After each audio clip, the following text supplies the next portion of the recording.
જય શ્રી કૃષ્ણ, જય ચેહરમાં. હું છું ગીતાબેન દેસાઈ. ચેહર કિચનમાં આપનું સ્વાગત કરું છું. આજે આપણે બનાવીશું રગડા પેટીસ. જો તમે જોઈ શકો છો, રગડા પેટીસ બનાવવા માટે આપણે અહીંયા વટાણા લીધા છે. એ લીલા વટાણા લીધા છે. આની જગ્યાએ સૂકા વટાણાની પણ રગડા પેટીસ થઈ શકે છે, પણ આપણે તમે જોઈ શકો છો અહીંયા એકદમ પકડ થઈ ગયેલા, મતલબ પાક્કા વટાણા લીધા છે. આમ સુકાઈ ગયેલા હોય ને એવા, એટલે આપણે આને બાફવા મૂકી દઈશું. અહીંયા આપણે પેટીસ બનાવવા માટે લીધા છે બટેકા, 6 થી 7 નંગ બટેકા છે. આ છે આપણે બટેકાની અંદર મસાલો જે બનાવીએ ને એની અંદર નાખવા માટે પૌવા. એ પૌવા આપણે અહીંયા પલાળીને લીધા છે. અહીંયા આપણે લીધી છે સેવ. એ સેવ આપણે સર્વ કરવામાં લેવાની છે. આ ઝીણી સમારેલી ડુંગળી છે એ પણ આપણે સર્વ કરવામાં લેવાની છે. આ છે ટામેટા, એ પણ આપણે સર્વ કરવામાં ઉપયોગ કરીશું. આ છે આપણે આદુ લસણ મરચાંની પેસ્ટ, એ પણ આપણે આની અંદર નાખવાની છે. એ પેસ્ટ આપણે બંનેમાં વાપરવાની છે. રગડામાં બી વાપરીશું અને પેટીસમાં બી વાપરીશું. આ છે આપણે ઝીણા સમારેલા મરચાં, આ છે આ લીંબુનો રસ, આ છે આપણે ચાટ મસાલો, આ છે આમચૂર પાવડર, આ છે ગરમ મસાલો, આ છે આપણે સિંગદાણા અને તલનો ભૂકો આપણે લીધો છે, એ ચટણીમાં ઉપયોગમાં લેવાનો છે. આ છે આપણે ખાંડ, અને આ બધા છે આપણા દળેલા મસાલા, અને આ છે આપણું તેલ. આજે આપણે વટાણા લીધા છે, એ વટાણાને આપણે ધોઈને સાફ કરીને રાખ્યા છે. હવે આપણે આને પ્રેશર કુકરના અંદર બાફવા મૂકી દઈશું.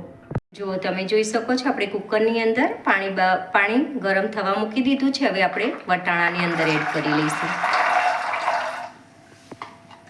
હવે આપણે આની અંદર 1 ચમચી હળદર નાખી લઈશું, અને 1 ચમચી આપણે અહીંયા મીઠું નાખવાનું છે. મીઠું નાખી હવે આ કુકરને આપણે ઢાંકી દઈશું અને 3 થી 4 વિસલ અહીંયા આપણે થવા દઈશું.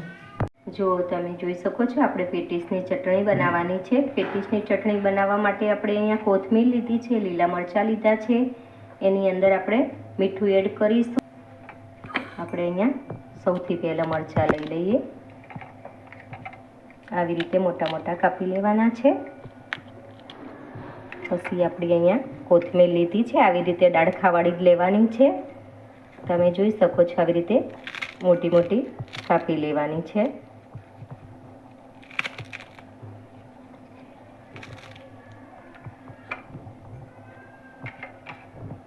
આવી રીતે આપણે એની અંદર સહેજ મીઠું એડ કરીશું.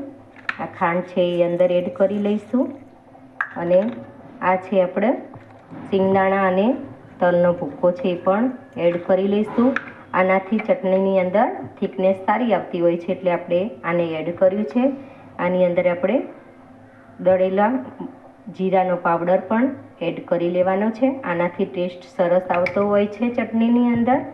અને એની અંદર આપણે સહેજ આમચૂર પાવડર નાખી દઈશું. હવે આપણે આને થોડું પાણી નાખી અને આને ક્રશ કરી લઈએ. 4-5 ચમચી જેટલું આપણે પાણી નાખી દઈશું. હવે આપણે આને ક્રશ કરી લઈશું. જો આપણી ચટણી અહીંયા રેડી થઈ ગઈ છે, આપણે એક બાઉલની અંદર કાઢી લઈશું.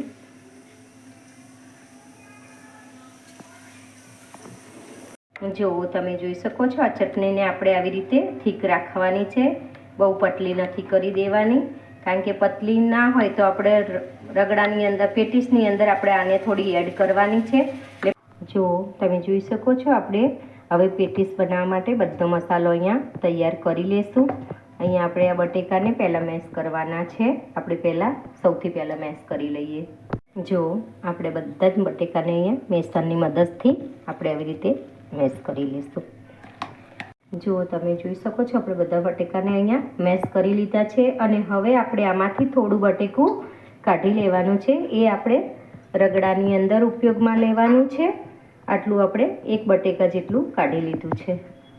હવે આની અંદર આપણે બધો મસાલો કરી લઈશું. સૌથી પહેલાં આપણે પૌવા નાખી દઈએ. આપણે આ પૌવાને પલાળીને રાખ્યા છે. જો આવી રીતે કોરા જ પલાળવાના હોય છે.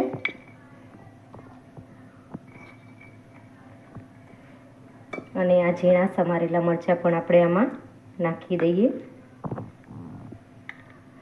હવે આપણે આને ચાટ મસાલો થોડો નાખી દેવાનો છે. થોડી હળદર આપણે નાખવાની છે આની અંદર.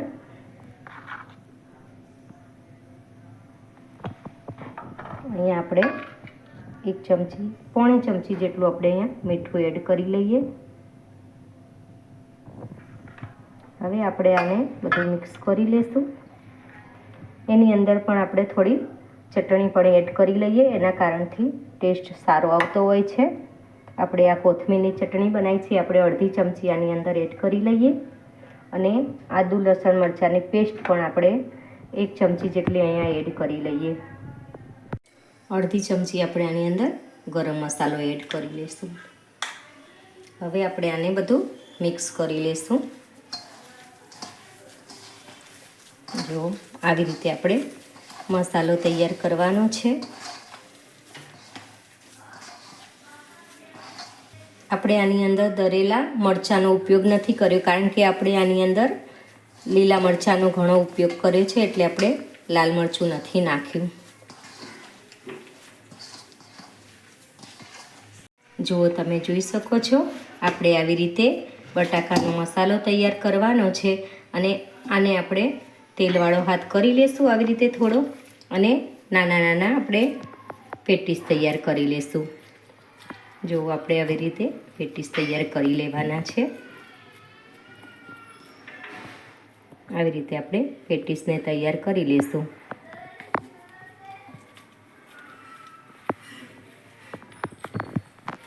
આવી રીતે કડક જ રહેવા દેવાનું છે, ઢીલું નથી કરી દેવાનું.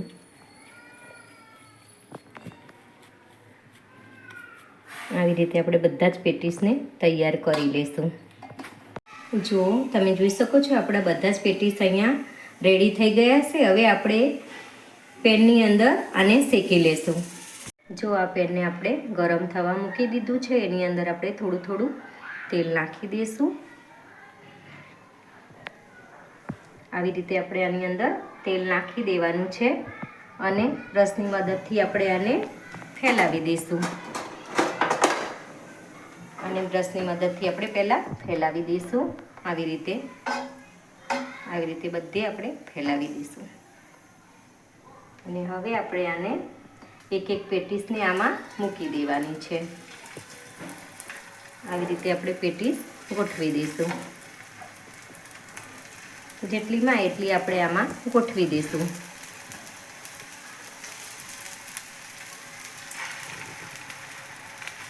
આપણે આવી રીતે બધી ગોઠવી દીધી છે. એક ભાગમાં ચડી જાય એટલે પછી આપણે આને ઉલટાવીશું.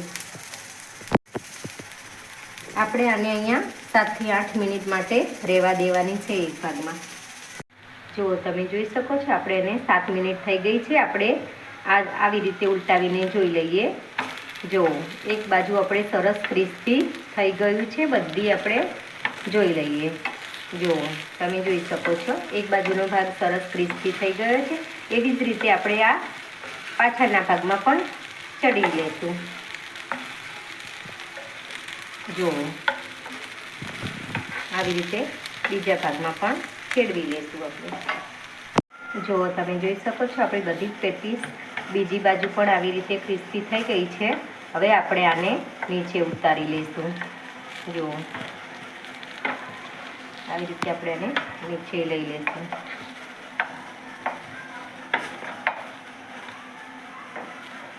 જો આપણી આ બધી પેટીસ એક વખત મૂકી હતી એ તૈયાર થઈ ગઈ છે. આવી જ રીતે આપણે બીજી પેટીસ પણ બનાવી લઈશું. જો તમે જોઈ શકો છો આપણા વટાણા અહીંયા બાફવા મૂક્યા હતા એ સરસ રીતે બફાઈ ગયા છે. આવી રીતે જુઓ તમે.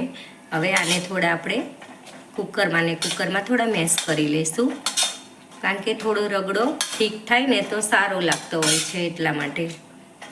જો આપણે થોડા વટાણાને અહીંયા ભાંગી દીધા છે.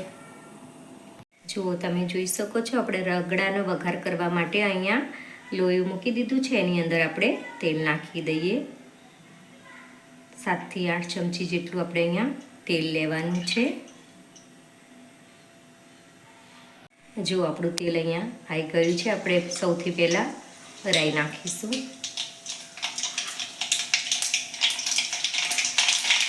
હવે આપણે અડધી ચમચી જીરું નાખીશું.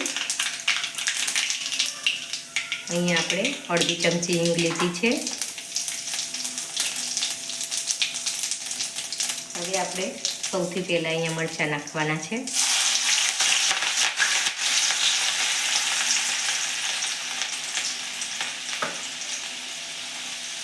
આદુ લસણ મરચાંની પેસ્ટ 1 ચમચી.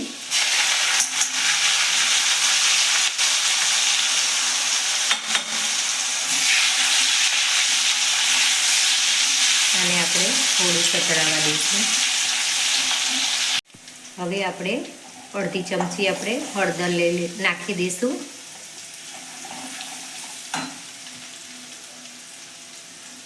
એક ચમચી આપણે અહીંયા ધાણા જીરું નાખવાનું છે. 1 ચમચી આપણે અહીંયા લાલ મરચું નાખવાનું છે.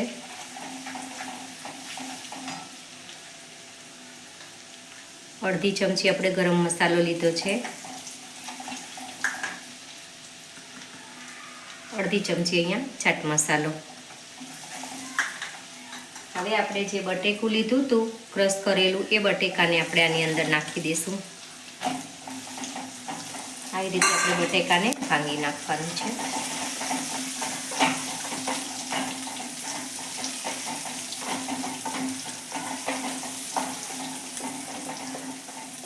જો આપણે બટેકાને અહીંયા સરસ રીતે ભાંગી નાખ્યું છે. હવે આપણે આ રગડો જે બનાવ્યો છે એ નાખી દઈશું.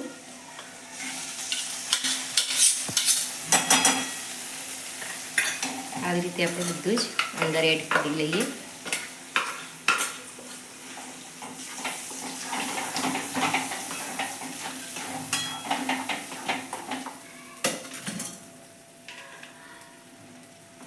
અને આપણે થોડી વાર કૂક થવા દઈએ મસાલાની જોડે. જુઓ તમે જોઈ શકો છો આપણો બટેકા અને વટાણા અહીંયા સરસ મસાલા જોડે મિક્સ થઈ ગયા છે. હવે આપણે આની અંદર પાણી એડ કરીશું. આપણે કુકરવાળું પાણી આની અંદર લઈ લીધું છે. વટાણાવાળું હતું એ. હજી પણ આપણે આમાં થોડું પાણી નાખવું પડશે. અહીંયા આપણે 1.5 કપ જેટલું પાણી નાખ્યું છે. હવે આને આપણે 5 મિનિટ ધીમા ગેસે ઉકળવા દઈશું. જો તમે જોઈ શકો છો આપણો રગડો અહીંયા પાણી જોડે સરસ ઉકળી ગયો છે. આપણે આની ઉપર થોડી કોથમીર નાખી દઈશું. જો અહીંયા આપણો રગડો અને પેટીસ સરસ રીતે તૈયાર થઈ ગયું છે. હવે આપણે આને સર્વ કરી લઈશું.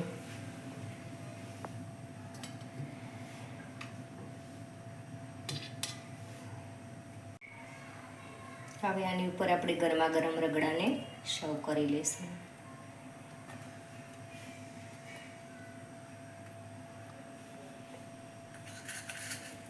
હવે આપણે એની ઉપર થોડી સેવ નાખી દઈશું. આ સેવ આપણે ઘરે બનાવેલી છે. આનો વિડીયો આપણે આપી દીધો છે, જોઈ લેજો તમે. એની ઉપર આપણે ઝીણા કાપેલા ટામેટાને સર્વ કરી લઈશું. આ પેટીસ ખાવામાં બહુ સરસ લાગતી હોય છે. બજારના પેટીસને ભૂલાવી દે એવો સ્વાદ આમાં આવતો હોય છે. હવે આપણે એની પર સહેજ ગ્રીન ચટણી નાખી દઈશું.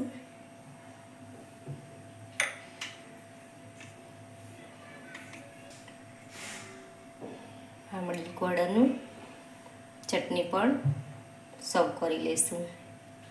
આનો ટેસ્ટ પણ બહુ સરસ આવતો હોય છે. હવે આપણે એની ઉપર કોથમીર નાખી દઈશું.